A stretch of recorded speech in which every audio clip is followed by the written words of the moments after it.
Are you ready? నీ కొరకు నువ్వు ఏడవాలి.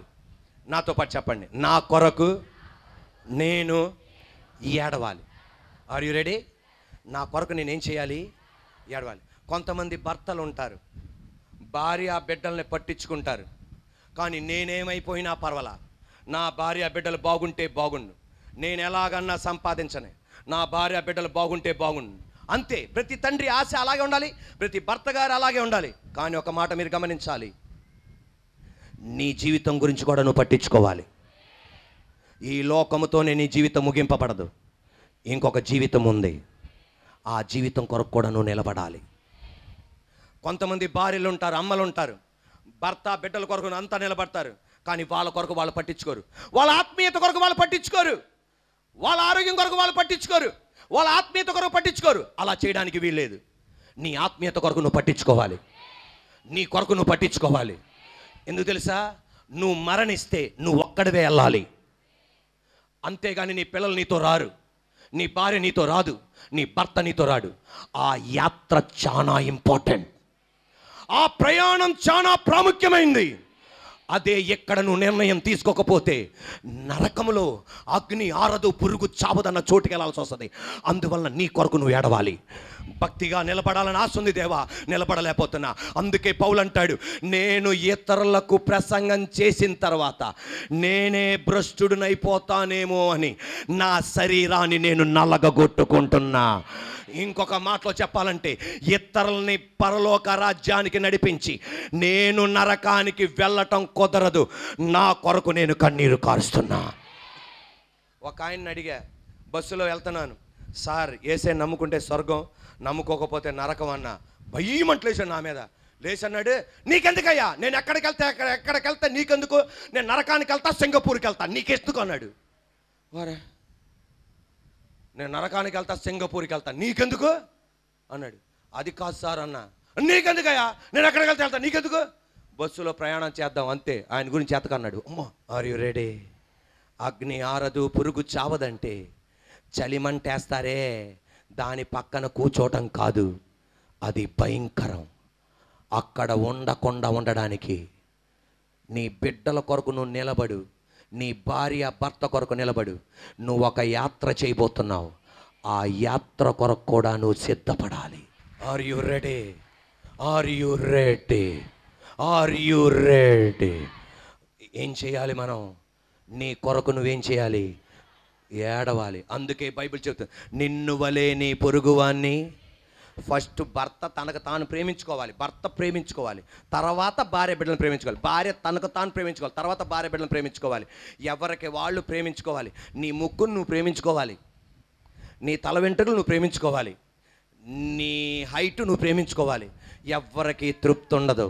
ఇప్పుడు కొత్త ట్రెండ్ వచ్చింది, ఎర్రగా ఉండకూడదంట, బ్లాక్ పెయింట్లు వేసుకుంటున్నారు జనాలు. ఏంటో నాకు అర్థం కావట్లేదు, అదొక కొత్త ట్రెండ్. బ్లాక్ పెయింట్ ఎర్రగా ఉండే అబ్బాయిలు అమ్మాయిలు కూడా పెయింట్ వేసుకుంటున్నారు. ఏంటంటే బ్లాక్ అంట. నాకు అనవసరం. కానీ ఏది ఏమైనా సరే నీ కొరకు నువ్వేం చేయాలి? ఏడవాలి. తండ్రి, నేను కూడా ఈ లోకములో ఉన్నప్పుడు ఈ లోకం దాటినాక నీ రాజ్యములో నేను ఉండాలి. నీ కొరకు నువ్వు ఏడవాలి. Are you ready? ఈరోజు నేను చెప్పనా, నీ కుటుంబం కొరకు నువ్వు ఫైట్ చేయాలి, నీ కుటుంబం కొరకు నువ్వు పోరాడాలి. నీ ఇంట్లో ఐక్యత లేదా, ఆర్థిక ఇబ్బందా, నువ్వేం చేయాలి? పోరాడాలి. నీ కుటుంబం కొరకు నువ్వు నిలబడాలి. ఈ రోజున ఏదైతే నీ ఇంటిని చెడగొట్టాలని చూస్తుందో అప్పుడే నువ్వు నిలబడాలి. కత్తితో కాదు, డాలుతో కాదు, ఈటతో కాదు. అందుకే కొరింథీ పత్రిక చెప్పబడుతుంది, మన యుద్ధోపకరణాలు ఈ లోక సంబంధమైనవి కావు, మోకాలు వంచగా నీ కుటుంబములో జ్వరబడిన కొన్ని చీకటి శక్తులను తరిమి కొట్టగలిగిన ఆయుధాలు నీకు ఇచ్చాడు ఆయన. నీ కుటుంబం కొరకు నిలబడాలి నువ్వు. హల్లెలూయా. అందుకే యేసయ్య అన్నాడు, మీ కొరకు మీ పిల్లల కొరకు ఏం చేయండి? ఏడవండి. ఎబ్బేజు వాళ్ళ అమ్మ నాన్నకి ఈయనొక్కడే కాదు కుమారుడు, ఆయనకి ముందల సహోదరులు ఉన్నారు, ఈయనకి తర్వాత తమ్ముళ్ళు ఉన్నారు. అందరూ దీవింపబడ్డారు. ఈయన ఒక్కడే శపింపబడిన వాడిగా మారాడు. అనుకున్నాడు, నా జీవితం ఇలా ఉండకూడదు. జీవంగల దేవుని వైపు చూశాడు. సర్వశక్తి గల దేవుడు దర్శించి అతన్ని బెజవాడ పట్టణం, విజయవాడ పట్టణం అన్న పేరు ఎలాగొచ్చిందో, ఇశ్రాయేల్ దేశంలో ఒక ప్రాంతానికి పేరు ద సిటీ ఆఫ్ జాబేజ్, ఎబ్బేజ్ పట్టణంగా దేవుడు పేరు పెట్టించాడు. ఈ రోజున నువ్వు జ్ఞాపకం చేసుకోవాలి, నీ కొరకు నువ్వు నిలబడాలి, నీ కుటుంబం కొరకు నువ్వు నిలబడాలి.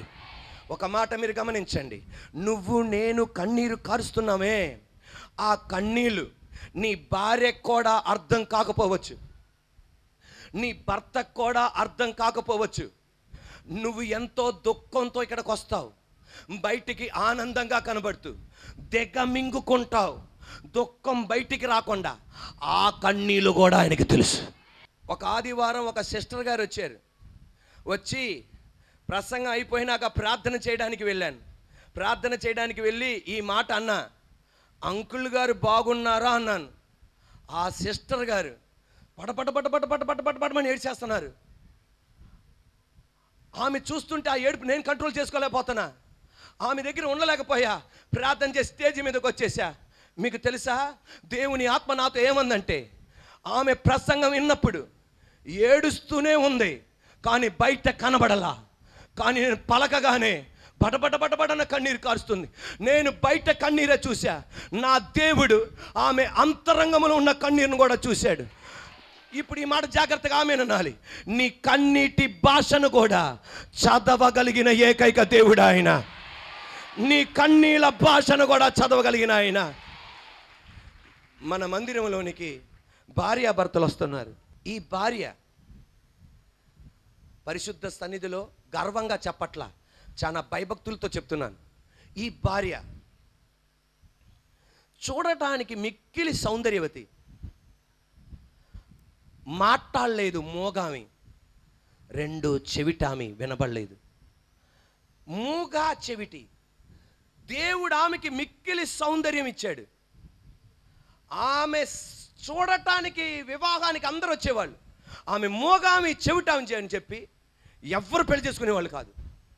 వయసు దాటిపోతుంది. ఒక యవనస్తుడు కర్రిలాగుంటాడు. ఆమె సౌందర్యాన్ని చూశాడు. ఆమెను వివాహం చేసుకోవడానికి ఇష్టపడ్డాడు. ఆమెను వివాహం చేసుకోవడానికి ఇష్టపడగానే వాళ్ళ అమ్మ అన్నమాట, నువ్వు చర్మం చూసి పెళ్లి చేసుకుంటావు ఏంటన్నా? ఆమె మాట్లాడలేదు, ఆమెకి వినబడదు. ఏం బతుకుతావు నువ్వు? ఏ కుటుంబం జీవితం చేస్తావు నువ్వు? నీకు పిల్లలు పుట్టారనుకో, అలాంటి వాళ్ళే పుడతారు. నువ్వు వద్దురా నాయన అంటే, లేదు, ఎవ్వరు ఆమెను పెళ్లి చేసుకోరు, నేను చేసుకుంటా. సరే నీ కర్మ నువ్వు చేసుకో అన్నారు. పెళ్లి చేశారు. పెళ్లి కనుక అమ్మా నాన్న రాకుండా ఉండలేరు, వచ్చారు. పెళ్లి గ్రాండ్గా చేశారు. మూగామి చెవిటామి, ఏమీ వినబడదు. పెళ్ళయింది, 1 సంవత్సరం అయింది, గర్భఫలం లేదు. 2 సంవత్సరాలు అయింది, గర్భఫలం లేదు.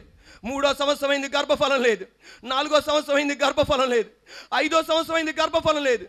కుమారుడు వాళ్ళ అమ్మ, ఏ అమ్మైనా అంటదే, కుమారుడు వాళ్ళ అమ్మ అంది, నేను చెప్పాను ఇలా అంట వాళ్ళు చేసుకోకూడదని. నువ్వు ఏనో ఎప్పుడు విన్నావని నా మాట. ఆమె ఏడుస్తుంది. అటువంటప్పుడు ఆ భార్యాభర్తల్ని ఎవరో చెప్పారు, ఇలా మందిరానికి వెళ్ళండి, దేవుడు బిడ్డల్ని ఇస్తాడు అని. అనగానే భార్యాభర్తలు ఇద్దరు కలిసి వచ్చారు. యేసయ్య సన్నిధిలో నేను చెప్పే ఏ మాట కూడా ఆమెకు అర్థం కాదు. నేను ఏమన్నా చెప్తే తిరిగి చెప్పలేదు. పక్కన కూర్చున్న వాళ్ళతో మాట్లాడలేదు. ఎందుకు చప్పట్లు కొడుతున్నారో ఆమెకి తెలియదు, ఎందుకు ఇలా చేస్తున్నారో ఆమెకి ఏమీ తెలియదు. కానీ 6వ సంవత్సరం వచ్చింది. ఇక్కడ చర్చిలో చూస్తుందే తప్ప ఆమెకి అలా అర్థం చేసుకుంటే తప్ప మనకి ఏం తెలియదు. ఇక్కడ చిన్న పిల్లల్ని పట్టుకొని సాక్ష్యాలు చెప్పడం ఆమె చూసింది.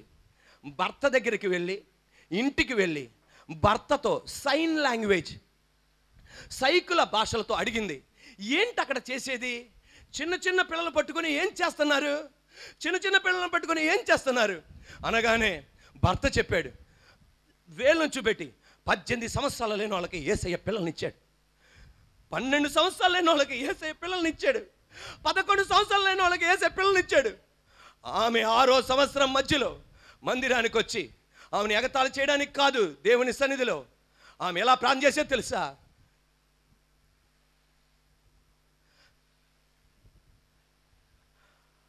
ఆమె ఏడుస్తుండేది, వాళ్ళ పక్కన వాళ్ళ అమ్మ ఉండేది, ఆమె ఏడుస్తుండేది. పక్కన ఉన్న వాళ్ళకి ఎవరికి తెలియదు ఎందుకు ఏడుస్తుందో, ఎందుకు ఇలాగంటుందో ఎవరికి తెలియదు. 7వ సంవత్సరం రాగానే ఒక పాపను దేవుడు అనుగ్రహించాడు. 9వ సంవత్సరం రాగానే ఇంకొక పాపను అనుగ్రహించాడు. ఇప్పుడు చప్పలు కొట్టాలి, ఇద్దరు మాట్లాడడానికి దేవుడు భాగ్యం ఇచ్చాడు. వాళ్ళ భర్త అంటున్నాడు, అన్నయ్య నా భార్య ఏం ప్లాన్ చేసిందో నాకు తెలియదు, ఆమె మాట్లాడేది నాకే అర్థం కాదు, కానీ మందిరములో ఉన్న యేసయ్య అర్థం చేసుకొని అద్భుతం చేశాడన్నయ్య. ఈ వేళ చప్పట్లు కొట్టుండగా ఏ మనో దుఃఖంతో నువ్వు వచ్చావు, ఏ కన్నీరుతో నువ్వు వచ్చావు, ఎవరికి చెప్పకుండా నలిగిపోతున్నావు, నా దేవుడు ఈసీజీ మిషన్ రీడ్ చేయకపోయినా నా దేవుడు నీ గుండె స్పందన లెక్క పెట్టి నీ ఒడిలో దేవుడు జవాబు ఇవ్వబోతున్నాడు. Praise the lord, hallelujah. Are you ready? యేసే అన్నాడు, నన్ను చూసి ఏడవకండి, మీ కొరకు మీ పిల్లల కొరకు ఏడవండి. ఎందుకు తెలుసా? Are you ready? నేను గురికి వెళ్తున్నా. ఒక మాట మీరు గమనించండి, ఆమెనండి చాలు. వేదన గుండా వెళ్తున్నావా? ముక్కలైపోతున్నావా?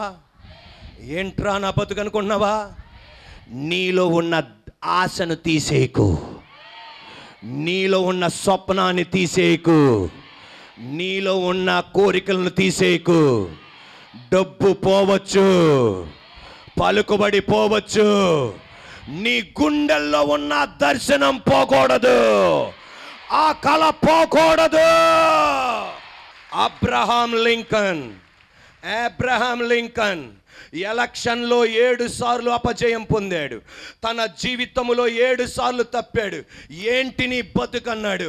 ఒక మాట అన్నాడు, పలుకుబడి పోయింది, డబ్బు పోయింది, నిరుత్సాహం వచ్చింది, కానీ నా గుండెల్లో ఉన్న స్వప్నం పోలా. ఇప్పుడు చప్పలు కొట్టాలి, అమెరికా దేశానికి రాష్ట్రపతిగా మారాడు. ఉండండి, థామస్ ఆల్వా ఎడిసన్ బల్బు కనిపెట్టడానికి 3000 సార్లు ఫెయిల్ అయ్యాడు. డబ్బు పోయింది, పలుకుబడి పోయింది, అమ్మ తప్ప మిగతా వాళ్ళందరూ విమర్శించారు, అందరు ఎగతాళి చేశారు.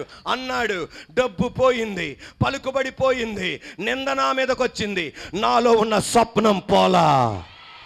3001సారి బల్బును వెలిగించాడు. నా యేసయ్య కొరడా దెబ్బలు తింటున్నాడు. ఆమేన్. చేతుల్లో మేకులు సరిపోలా, చేతుల్లో మేకులు, కాళ్ళలో మేకులు, తలలో ముళ్ళ కిరీటం, దుర్భాషలు మాట్లాడుతున్నారు, అయినా స్వప్నం పోలా. నేను తిరిగి లెగుస్తా. ఈరోజు గట్టిగా చెప్పండి, యేసు నామములో నేను తిరిగి లెగుస్తా. ఒక క్షణం, are you ready? Come on, are you ready? Are you ready? నీ డ్రీమ్, నీ స్వప్నం, నీ దర్శనం, నీ కళ, భూమి మీద ఆకాశం ఎంత ఉన్నతంగా ఉందో అంత ఉన్నతమైన స్వప్నం నీదైతే, నా దేవుడి స్వప్నం దానికి 100 రెట్లు పైన ఉంటుంది. ఊర్ధలోకమంత ఎత్తైనా, పాతాళమంత లోతైనా, ఆ దర్శనం పైన, నీ దర్శనం పైన ఆయన దర్శనం ఉంటుంది. నీ కొరకు నువ్వు ఏడవాలి. హల్లెలూయా.